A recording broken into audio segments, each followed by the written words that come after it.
جائز کے لیے بول دینا. جیسے کہ ہم دیکھتے ہیں کہ آج بچہ بالغ ہو بچی بالغ ہو تو ماں باپ ان کے نکاح اور جس طرح سے آپ سمجھاتے ہیں کہ نکاح آسان کریں زنا مشکل ہو تو اس طرح سے نکاح تو لوگ اب کر رہے ہیں لیکن ہم دیکھتے ہیں کہ نکاح کے کچھ ہی دنوں میں گھر نہیں بن پا رہا ہے طلاق تک کی نوبت آ رہی ہے تو اس پر کیوں بگاڑ ہو رہا ہے؟ بسم اللہ الرحمن الرحیم. سب سے پہلی بات تو یہ سمجھیے کہ نکاح ایک انسان کی بنیادی ضرورت ہے. اسلام نے اس کو جائز قرار دیا ہے بلکہ عبادت قرار دیا اور آسان بنایا ہے. اور ایک اس میں بنیادی بات یہ ہے کہ نکاح سے پہلے، نکاح کے وقت، نکاح کے بعد خرچ کرنے کی ٹوٹل ذمہ داری اللہ رب العزت نے لڑکے پر ڈالی، لڑکی پر کوئی ذمہ داری نہیں. آج سب سے بڑی خرابی اس لیے پیدا ہو رہی ہے کہ ہم نے اپنے معاشرے کے اندر اس نکاح کے وقت، نکاح سے پہلے، نکاح کے بعد بہت سی ذمہ داری لڑکی والوں پر ڈال دی ہے. اس کی بڑا خرابی پیدا ہو رہی ہے. اسی لیے ہم کئی سال سے مسلسل یہ کوشش کر رہے ہیں، روزانہ کہہ رہے ہیں. کل بھی بعض جگہ ہم نے خطاب کیا، یہ بات کہی کہ اس وقت ہندوستان کے ماحول کے اندر عام طور سے، خاص طور سے بھوپال اور ریاست بھوپال کے تمام لوگوں سے کہنا چاہتے ہیں کہ ہم ایسی مہم چلائیں کہ ہمارے یہاں کوئی، ہم نے اپنی زبان میں کہتے ہیں کہ لڑکے کو اللہ نے مرد پیدا کیا ہے، وہ مرد بن کر رہے، منگتا نہ بنے، یعنی مانگنے والا نہ بنے. وہ یعنی لڑکی مانگ لی، منگنی ہوتی ہے ٹھیک ہے تو اس کے بعد، لیکن اس کے بعد اللہ نے مرد بنایا ہے تو وہ خود کمائے، خود کھائے، حلال کمائے، خود بھی کھائے، بیوی کھلائے. ہم جانتے ہیں کہ آج روزانہ میڈیا کے اندر، پرنٹ میڈیا ہو، الیکٹرانک میڈیا، خبریں آتی ہیں کہ لوگ بچی کو مار کے پھینک دیتے ہیں، جھاڑیوں میں پھینک دیتے ہیں. ابھی کل کی خبر پرنٹ میڈیا میں چھپی کہ دو بچیوں کو مار کے پھینک دیا اس نے. اس کی وجہ کہ ایک بنیادی وجہ میرے نزدیک یہ ہے کہ شادی کو مشکل قرار دے دیا گیا ہے. جس دن بچی پیدا ہوتی ہے اس دن سے ہی ماں باپ کے ذہن میں یہ بات آ جاتی ہے کہ 18-20 سال اس بچی کو پالیں گے، اس کے بعد ایک منگتا ملے گا، اس منگتے کی ہم مانگیں پوری کر پائیں گے نہیں کر پائیں گے، اس لیے اچھا یہ کہ اس بچی کو مار کے پھینک دیا جائے. میں نے ایک بات اور کہی تھی، کئی جگہ کہتا ہے کہ ذرا سوچنے کی بات ہے کہ گائے کی بچی پیدا ہوتی ہے خوشی منائی جاتی ہے، بھینس کی بچی پیدا ہوتی ہے خوشی منائی جاتی ہے، بکری کی بچی پیدا ہوتی ہے خوشی منائی جاتی ہے، اور انسان کی بچی پیدا ہوتی ہے تو غم منایا جاتا ہے. کتنی مانوتا سے، انسانیت سے گری بات ہے. اس کی وجہ کیا ہے کہ ہم نے نکاح کو مشکل کر دیا ہے اور لڑکے ہمارے منگتے بن گئے ہیں، مانگنے والے بن گئے ہیں. میں تمام لوگوں سے کہنا چاہتا ہوں، تمام نوجوانوں سے، کہ تم کو مالک نے، مالک نے تم کو، اللہ نے مرد بنایا، مرد بنو، منگتے مت بنو. اور نمبر نیت کرو کہ بغیر جہیز کے، بغیر بارات کے شادی کریں گے، مسجد میں نکاح کریں گے، گھر سے رخصت کریں گے اور ولیمہ کریں گے. جی بھائی صاحب، جو نشہ مکتی کو لے کر مہم چلائی گئی، کیسے رہے گا بتائیے. بسم اللہ الرحمن الرحیم. دیکھیے، یہ نشہ مکتی کا جو ایک کام شروع کیا گیا ہے اور پورے دیش اور ہمارے پردیش کے اندر کوشش کی جا رہی ہے. ہم نے آج یہ کوشش کی ہے کہ ہم بھی تمام انسانوں سے، عام طور سے ایمان والوں سے خاص طور سے یہ کہنا چاہتے ہیں کہ شراب اور نشے کی ہر چیز، پیغمبر اسلام حضرت محمد مصطفیٰ صلی اللہ علیہ وسلم نے فرمایا کہ ما اسکر کثیر فقیل الحرام، کہ جس کی ایک بڑی مقدار، ایک اگر اس کا گلاس اگر آپ کو نشے میں مبتلا کرتا ہے تو اس کا ایک قطرہ بھی حرام ہے. تو ہمارے یہاں نشہ اور نشہ کی تمام چیزیں حرام کی گئی ہیں. تو ہم تمام انسانوں سے عام طور سے کہنا چاہتے ہیں، خاص طور سے ایمان والوں سے کہتے ہیں کہ نشہ اور نشہ کے آور تمام چیزوں سے مکمل طور سے پرہیز کیجیے. اگر شیطان کی بہکاوت سے کوئی لوگ اس کے اندر اگر لپت ہو گئے تھے، ملوث ہو گئے تھے، اس کا عادی ہو گئے تھے، تو وہ نیت کریں، اللہ سے توبہ کریں اور سچی پکی نیت کریں کہ ہم اس برائی سے بچیں گے. کیونکہ قرآن نے اس کو گندا کہا ہے، شیطانی عمل کہا ہے، اور یہ کہا ہے کہ اس کی وجہ سے آدمی تمام نیک کاموں سے محروم ہوتا چلا جاتا ہے اور برے کاموں کے اندر مبتلا چلا جاتا ہے. پیغمبر اسلام نے اس کو ام الخبائث یعنی تمام برائیوں کی جڑ قرار دیا ہے. تو آج سے یہ مہم شروع کی گئی ہے. اس کی امید کرتے ہیں کہ پورے دیش، پورے پردیش کے اندر یہ پیغام جائے گا، اور ہم امید کرتے ہیں کہ ہماری کوشش سے یہ برابر ہوگی. اور اس کے لیے کہ ہم سب اللہ کے بندے ہیں، اور انشاءاللہ ہم کوشش کریں گے کہ آج کے بعد جو ہمارا جمعہ آ رہا ہے، جمعے کے دن تمام مسجدوں کے اندر یہ شراب نوشی کے اوپر، شراب نوشی کی اسلام کے اندر حرام ہے، اس پر جمعے سے پہلے بیان بھی کیا جائے گا تاکہ تمام انسانوں تک یہ پیغام پہنچ سکے. ہم دعا کرتے ہیں کہ اللہ تعالیٰ تمام انسانوں کو، عام طور سے خاص طور سے ایمان والے انسانوں کو اس برائی سے، اس بری لفظ سے نجات عطا فرمائے، اور پوری انسانیت کو اللہ تعالیٰ ہدایت و برکت اور عافیت عطا فرمائے. آپ تو آؤ.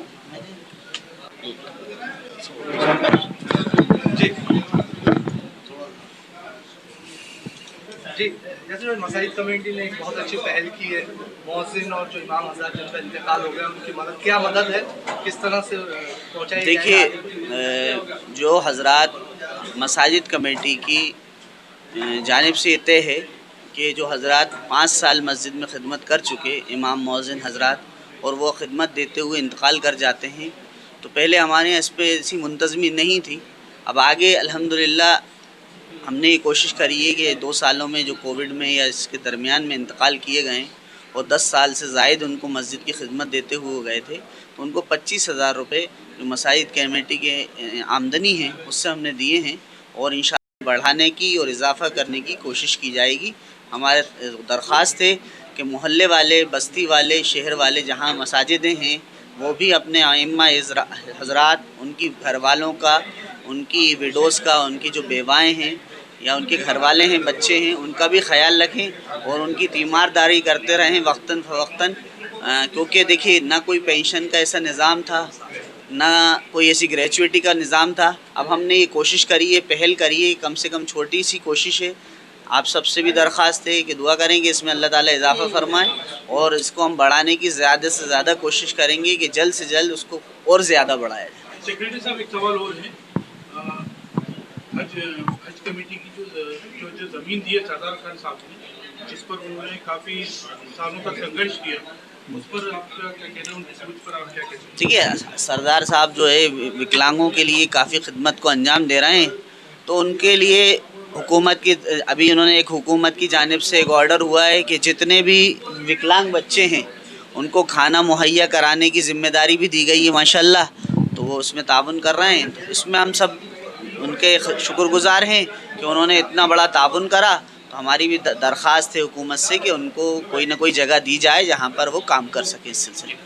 ابھی اجتماع آ رہا ہے، جیسا کہ شیخ قاضی صاحب نے کہا کہ جو ایک بڑی تعداد میں ہمارے نوجوان جو نشے میں ملوث ہیں، لیکن جب اجتماع آتا ہے تو وہ کہیں نہ کہیں خود ہی تیار ہو جاتے ہیں اجتماع میں جانے کے لیے اور توبہ کرتے گناہوں سے. تو اجتماع میں اگر اس طرح سے بیانات ہوں گے تو ہماری ایک بڑی نوجوان پیڑھی پر ایک اثر ہوگا اس کا. دیکھیے اس پر اجتماع سے متعلق آپ ان سے جی جیسے کہ شیخ قاضی صاحب نے کہا تھا کہ ایک بڑی تعداد ہماری نوجوانوں کی ملوث ہے نشے میں، جی. جیسے کہ اجتماع آ رہا ہے 4 دن کے لیے، ایسے نوجوان بھی خود جاتے ہیں، لوگ توبہ کرتے ہیں. تو اگر اجتماع میں بیانات میں اگر اس طرح سے اگر ان کا ذہن بنائے تو کافی اثر ہو. اس پر آپ کیا؟ دیکھیے اصل اجتماع کے اندر کیا ہوتا ہے، جو بھی دعوت و تبلیغ کا کام ہے اس میں جو اس پر بات ہوتی ہے کہ دین پر عمل کیا جائے. اب دین کے اصولوں کے اندر یہ تمام چیزیں خود ہی آ جاتی ہیں کہ انسان شراب سے، زنا سے اور ہر قسم کی برائی سے دور رہے. تو دعوت و تبلیغ والے جو ہے وہ بنیادوں پر کام کرتے ہیں تاکہ باقی دین کی عمارت جو ہے خود بخود مضبوط ہوتی چلی جائے. تو انشاءاللہ دین کی ترغیب دی جائے گی وہاں پہ کہ تمام دینی اصولوں پہ کام کیا جائے اور اس میں انشاءاللہ یہ تمام چیزیں خود بخود آ جائیں گی انشاءاللہ. سے مسلسل یہ کوشش کر رہے ہیں، روزانہ کہہ رہے ہیں. کل بھی بعض جگہ ہم نے خطاب کیا، یہ بات کہی کہ اس وقت ہندوستان کے ماحول کے اندر عام طور سے، خاص طور سے بھوپال اور ریاست بھوپال کے تمام لوگوں سے کہنا چاہتے ہیں کہ ہم ایسی مہم چلائیں کہ ہمارے یہاں کوئی، ہم نے اپنی زبان میں کہتے ہیں کہ لڑکے کو اللہ نے مرد پیدا کیا ہے، وہ مرد بن کر رہے، منگتا نہ بنے، یعنی مانگنے والا نہ بنے.